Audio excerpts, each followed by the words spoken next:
In this unit, one of the goals is that we're able to classify compounds or substances based on their properties.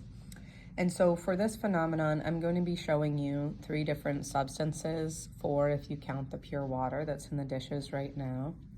And you're going to observe their properties when mixed with water. One of the properties we're going to observe is how easily it dissolves, which means if it dissolves, typically it becomes like transparent or disappears when it's combined with water. How easily it conducts electricity, and that will be using this conductivity tester that I made here. That's just a circuit that has an opening right here. Instead of a switch, you're going to pay attention to the light bulb. I'm just going to touch the paper clips together to show you that this is a working circuit, and that's how the light would look if we were just directly conducting the electricity through the wires. So we're going to see which of these substances, when dissolved in water, might be able to conduct electricity. So we'll start with pure water as our control. And if I put the paper clips in the pure water, you should notice that, the light bulb is very, very faint. Turn the lights off so you could see it a little bit better in here. Gets a little brighter if I bring them closer together. But let's try adding some substances to the water. So the first substance that we're going to add, number 2 here, is going to sprinkle some on top of the water. I'll put it right on top of the number 2 so you can kind of see whether it disappears or not. I'm going to see if it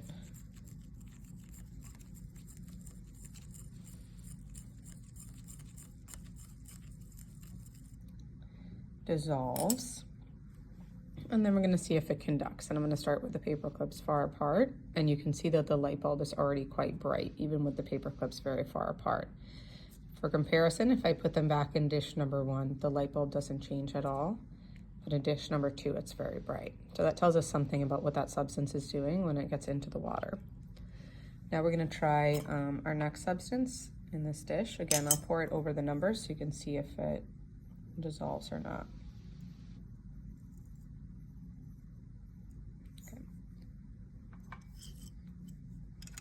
So try to see if these tan colored granules disappear or not when I mix them with water. Then I'm going to place the paper clips in the dish. Again, I'm going to start with them far apart. And it looks like the light bulb is not lighting. We could try getting them closer together. Put them close to the 3 here. You can see that it's very faint. If we do the same thing in the pure water, you can see the light bulb is also very faint at the same distance. So this one behaves about the same as if we didn't add anything at all. And then our last dish here, I'm going to add this substance to the water. So I'm not naming the substances, but by the end of this quarter, if I gave you a list of substances, you should be able to match them up based on the properties that they display. Again, let's try to mix it and see if it dissolves, because there is usually a relationship between dissolving and conducting.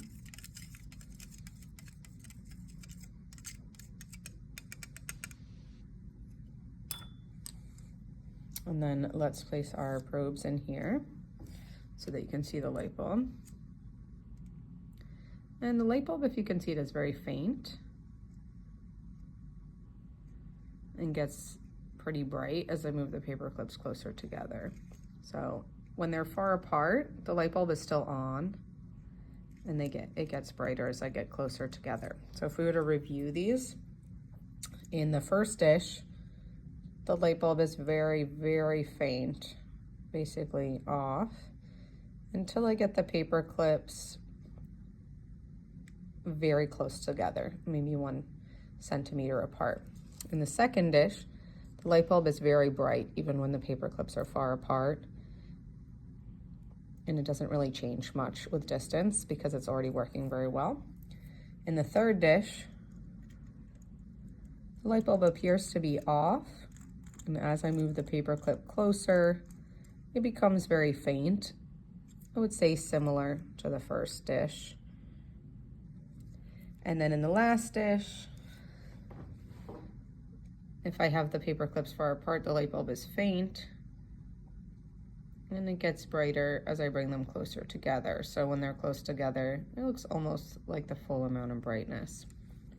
So you're going to use those observations to help you decide what substances these might be.